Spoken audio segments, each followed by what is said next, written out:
শুভ সন্ধ্যা, আপনাদের সাথে আছে তাওফিকা রহমান। প্রিয় দর্শক শ্রোতা, সবাইকে স্বাগত জানাচ্ছি শুভ সন্ধ্যার আজকের আয়োজনে। শুভ সন্ধ্যায় আজ থাকছে আগামীকাল ঢাকায় এনটিভি হাইলাইটস এবং কলকাতার জনপ্রিয় ব্যান্ড মাদলের ভোকালিস্ট শিখা ভট্টাচার্যের সঙ্গে আলাপচারিতা। প্রথমেই আগামীকাল ঢাকায়।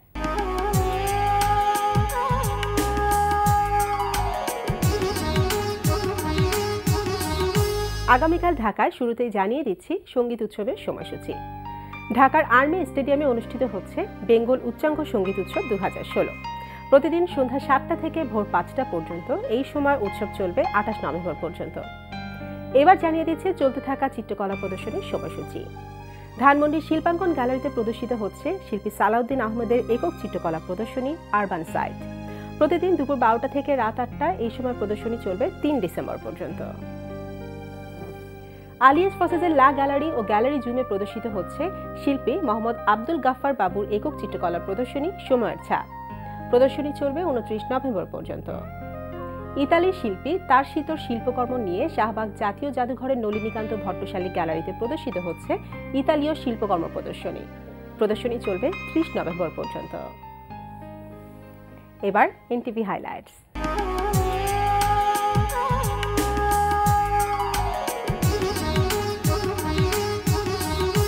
প্রিয় দর্শক, জানিয়ে দিচ্ছি কি কি থাকছে এনটিভির রাতের অনুষ্ঠান মালায়। সন্ধ্যা 6টা 45 মিনিটে সরাসরি সম্প্রচার হবে অনুষ্ঠান বিচ টাইম।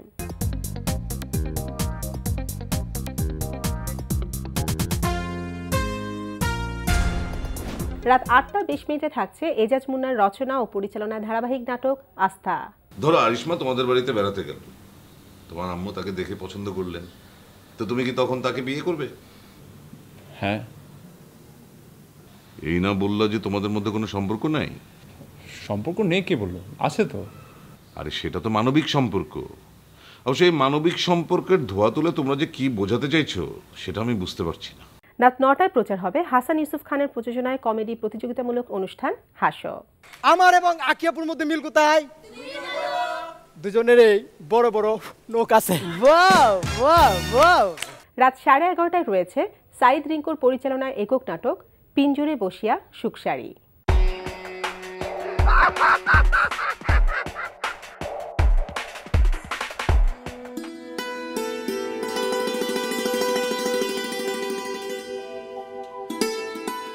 পটে একা ছবির মতো একখানা গ্রাম, সোনা রঙের রোদ সেই সবুজের উপর আশ্রয় পড়ে।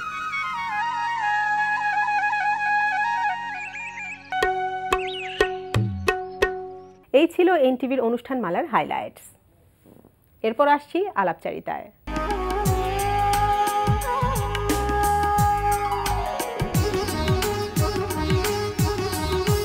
প্রিয় দর্শক, আমাদের আজকের অতিথি কলকাতার জনপ্রিয় ব্যান্ড মাদলের ভোকালিস্ট সঙ্গীত শিল্পী শিখা ভট্টাচার্য। চলুন কথা বলি তার সঙ্গে। শুভ সন্ধ্যা। শুভ সন্ধ্যা। কেমন আছেন? খুব ভালো। তো বাংলাদেশে আসার জন্য প্রথমে অনেক অভিনন্দন জানাচ্ছি। আমাদেরও খুব ভালো লেগেছে। মানে আমি শুধু একা আসিনি, পুরো আজকে দল আমি এখানে এসে, হ্যাঁ আমরা পুরো দলও আসিনি, আচ্ছা কিছু এসছি আর কি, কারণ অনেকটা পথ পেরিয়ে আসতে হয়, তো সেই জন্য এবারে আমরা পুরো দল আসিনি। তবে আশা করি যে পরের বার পুরো দল মিলে আসবেন, অবশ্যই আসবো। সেটা আমরাও আশা করছি। তো এবার তো ঢাকা আসলেন, এটা কি প্রথমবার নাকি দ্বিতীয়বার? এটা দ্বিতীয়বার। আমরা 10 বছর আগে এসেছিলাম। 10 বছর আগে, তো 10 বছর পরে ঢাকাকে নিশ্চয়ই অন্যভাবে নতুনভাবে দেখতে পেরেছেন। হ্যাঁ, দেখছি অনেক মানে মানে রাস্তাঘাট অনেক বেশি এবং অনেক ওভারব্রিজ এগুলো খুব হয়েছে। কালকে মানে আমরা যখন আসি রাত হয়ে গেছে, অন্ধকারে দেখছিলাম যে প্রচুর ফ্লাইওভার, ব্রিজ এগুলো খুব হয়েছে। এবং আরেকটা হচ্ছে শাহবাগের মোড়টা দেখলাম, সেই সময় আমরা দেখিনি। আচ্ছা, তো মোটামুটি অনেক পরিবর্তন, অনেকটাই পরিবর্তন দেখলাম। তো এই যে মাঝে মাঝে যখন বাংলাদেশে আসা হয়, এই যে দুবার এসেছেন, তো যদি বলি যে বাংলাদেশে কোন জিনিসটা সবচেয়ে বেশি ভালো লাগে তাহলে কি বলবেন? আতিথেয়তা, আপ্যায়ন। এত মানে মানে মন খুলে প্রাণ খুলে যে আতিথেয়তা, সেটা সত্যি প্রশংসা করার মতন আমরা পারি না। আর খাবারের দিক দিয়ে কোন খাবারটা বেশি ভালো লাগে? খাবার আমি ভীষণ ভেতো, আমি ডাল ভাত খেতে খুব ভালোবাসি, ফলে আমার জন্য ঠিক আছে। আচ্ছা, মানে মোটামুটি বলা যায় যে বাংলাদেশে সবকিছুই ভালো লাগে, তো মাঝে মাঝে আসতে অনেক ইচ্ছেও করে। আচ্ছা, কিন্তু কি বলবো, ওই একটা কাঁটাতারের বেড়াটা টপকাতে একটুখানি সময়, কিন্তু সেটা বড্ড বেশি মানে কাগজ কলম এত বেশি করতে হয়, সেই জন্য হয়তো আশা হয়ে ওঠে না। এইটা যদি কখনো এই বেড়ার ইটা টপকানোটা মানে ইটা কমে নিয়ম হয়ে যেত, তাহলে হয়তো আসা যাওয়াটা আরো বেশি হতো। কারণ আমার পূর্বপুরুষ এইদিকে, আমি বরিশালের মেয়ে, মানে আমার বাবার দেশ হচ্ছে বরিশাল, মা ফরিদপুরের। তো ওই যখন পার্টিশন হয় তখন চলে যায়, এবং আমাদের দলের কিন্তু ম্যাক্সিমামই সবই এপাড়ার, মানে এদিককার। তো ফলে একটা অন্যরকম, আমরা তো অনেক গল্প শুনেছি ছোটবেলায় এই দেশ সম্বন্ধে, এই ছিল, ওই ছিল। তো সেটা একটা আর কি, একটা আমরা একটা স্বপ্নে হয়তো দেখে নেই যে ওই রকম একটা দেখিনি কখনো, একটা খুব নস্টালজিয়া কাজ করে আর কি, শুনে শুনে আর কি। আচ্ছা আচ্ছা, হ্যাঁ হ্যাঁ। তো যেহেতু বাংলাদেশে আসা হয়েছে, নিশ্চয়ই কোনো আয়োজনে বা কোনো উৎসবে অংশগ্রহণ করা হয়েছে, তো সেই উদ্দেশ্যটা আমরা একটু জানতে চাই। আমরা ঋষিজ শিল্পগোষ্ঠীর এবারে 40 বছর বর্ষপূর্তি উৎসবে এসেছি। আমরা ওনাদেরই আমন্ত্রণে 10 বছর আগে এসেছিলাম, 30 বছরেও আমরা ছিলাম। মানে সেটা ছিল পয়লা বৈশাখের অনুষ্ঠান, এবং সেই পয়লা বৈশাখের অনুষ্ঠানটা আমরা ভুলতে পারিনি। এইরকম একটা যে হতে পারে শুনেছি, যে ওই লাল পেরে শাড়ি পরে আর একদম সেই বাচ্চা থেকে শুরু করে সবাই বড় সবাই, মানে এটা একটা অদ্ভুত একটা রঙের মেলা, মানে আমরা শুধু তাকিয়ে শুধু দেখছি চারিদিক, অসম্ভব ভালো লেগেছিল। তারপর থেকে ট্রাই করছি, গতবারেও আসার একটা সুযোগ খুঁজছিলাম, কিন্তু হয়ে ওঠেনি যে কোনো কারণেই হোক। মানে আবার ডাক পেলে আবারও আমরা আসতে চাই, অসম্ভব একটা ভালো লাগা কাজ করেছিল সেই সময়। তো এই যে ঋষিজ শিল্পীগোষ্ঠী 40 বছর পূর্তি উৎসবে এসেছেন, উৎসব তো 2 দিন ব্যাপী চলেছে, গতকাল হয়েছে, আজকে শেষ দিন উৎসবের। তো উৎসব কেমন হয়েছে?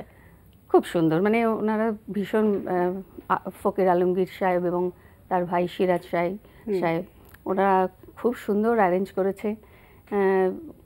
আমাদের কলকাতার আরো অনেক শিল্পী এসেছে, হ্যাঁ, খুব সুন্দর। আর দর্শকদের সাড়াটা কেমন পেয়েছে? খুব খুব ভালো, অনেক ভালো। তো আপনার দল এখানে অংশগ্রহণ করেছে, এর আগেও আপনারা অংশগ্রহণ করেছিলেন 10 বছর আগে, এখন আবার অংশগ্রহণ করছেন, অনেক ভিন্নতাও নিশ্চয়ই পেয়েছেন আয়োজনের ভেতরে। ওই অনুষ্ঠানটা তো অন্যরকম ছিল, শিশু পার্কে হয়েছিল সেবারে।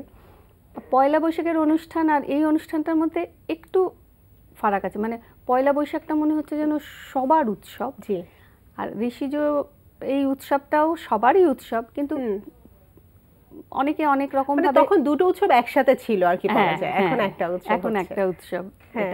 আচ্ছা, তো কথা তো বলছি, একটা গান তো শুনতে ইচ্ছা করছে, একটা গান আমরা শুনে ফেলি, তারপর আরো কথা বলি আমরা। ঠিক আছে, আচ্ছা, আমি একটা টুসু গান শোনাই। ঠিক আছে।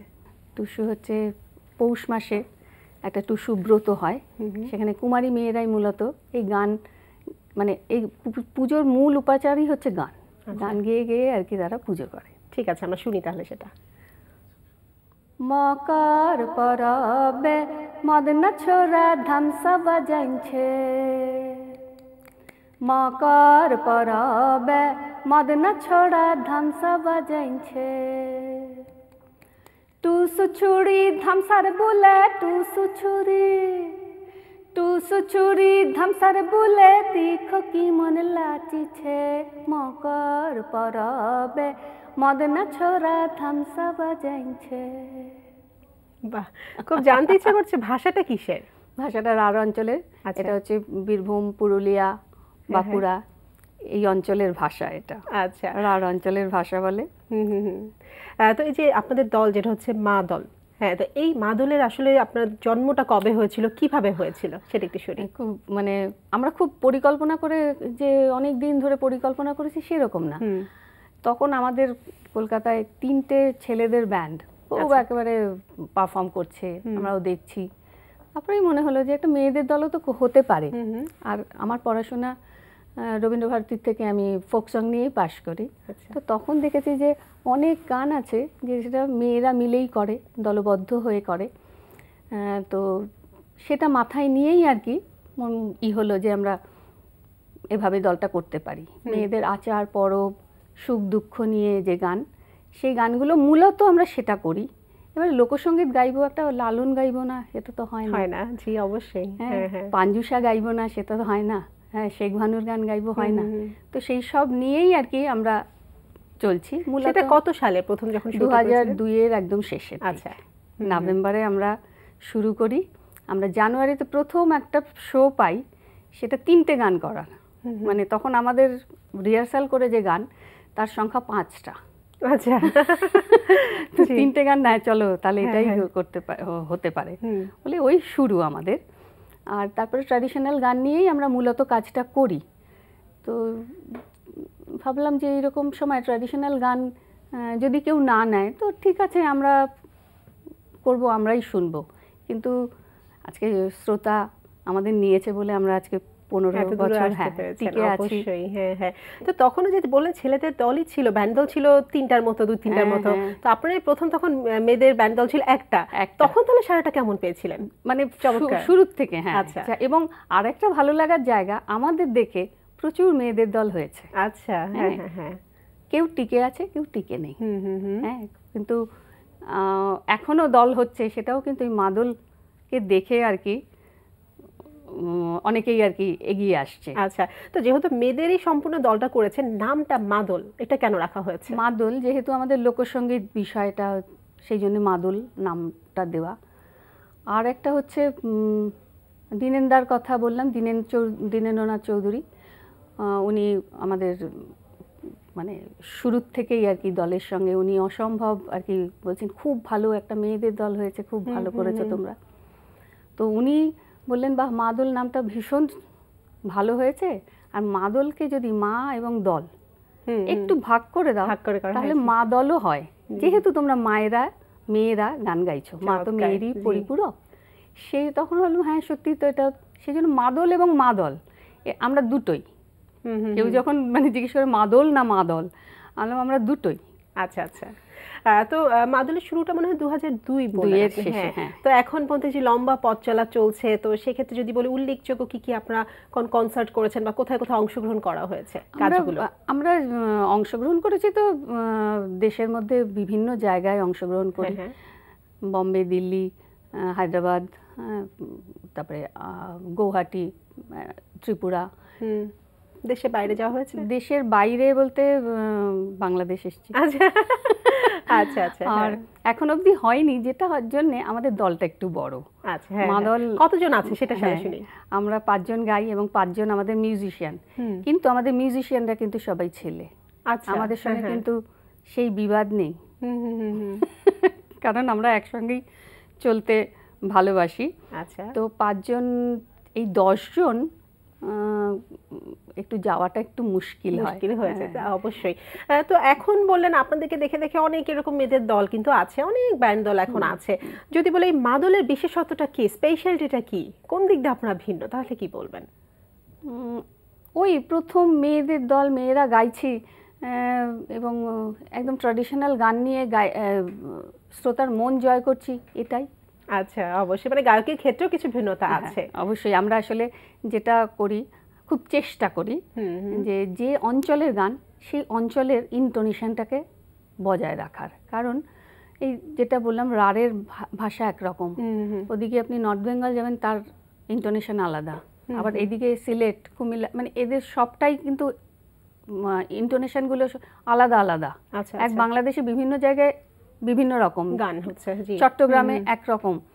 এগুলো আমরা খুব চেষ্টা করি কতটা, কারণ আমরা নাগরিক লোকশিল্পী, মানে ভিন্নতা রাখতে আপনারা চেষ্টা করেন, খুব চেষ্টা করি। এবং এর আগের বছর যেমন যখন আমরা এসেছি, আমরা একটা সিলেটের গান শুনেই বলছে, আপনারা কি সিলেটে থাকেন?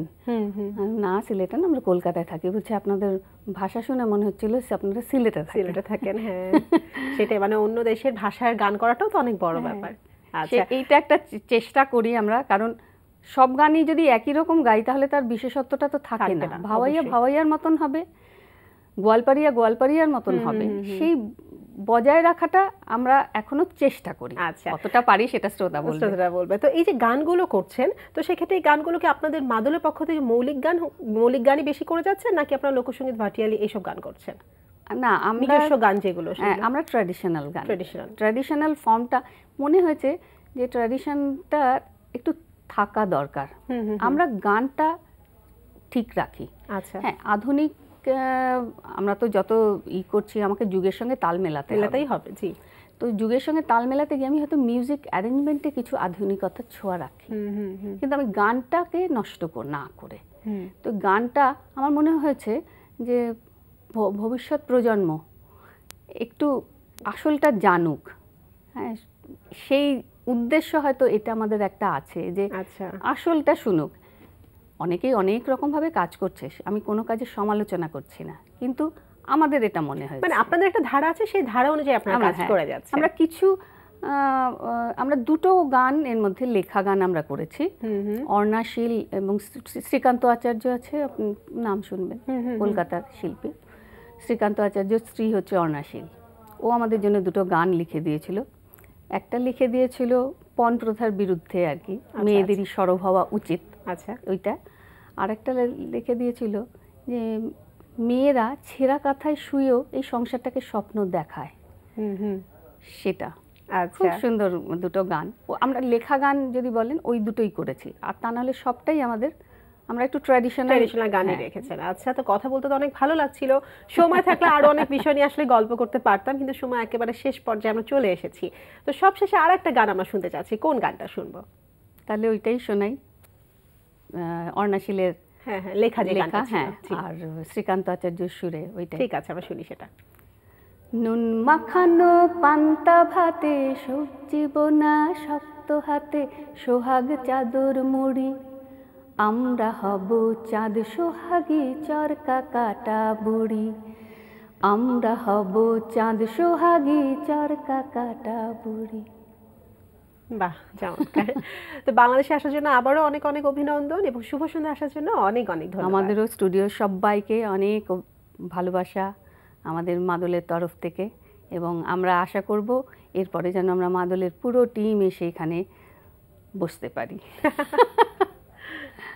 প্রিয় দর্শক, কথায় কথায় আমরাও চলে এসেছি অনুষ্ঠানের শেষ প্রান্তে। আমাদের সঙ্গে যোগাযোগের ঠিকানা প্রযোজক শুভ সন্ধ্যা, এনটিভি, বিএসসিসি ভবন, 7 তলা, 102 কাজী নজরুল ইসলাম এভিনিউ, কারওয়ান বাজার, ঢাকা 1215। আমাদের ইমেইল অ্যাড্রেস shubhasondha@ntvbd.com। প্রিয় দর্শক, এনটিভিতে সম্প্রচারিত সংবাদ অন্যান্য সকল অনুষ্ঠান দেখতে লগ ইন করুন www.ntvbd.com। সবার মঙ্গল কামনায় আজকের মতো এখানেই শেষ করছি। শুভ সন্ধ্যা।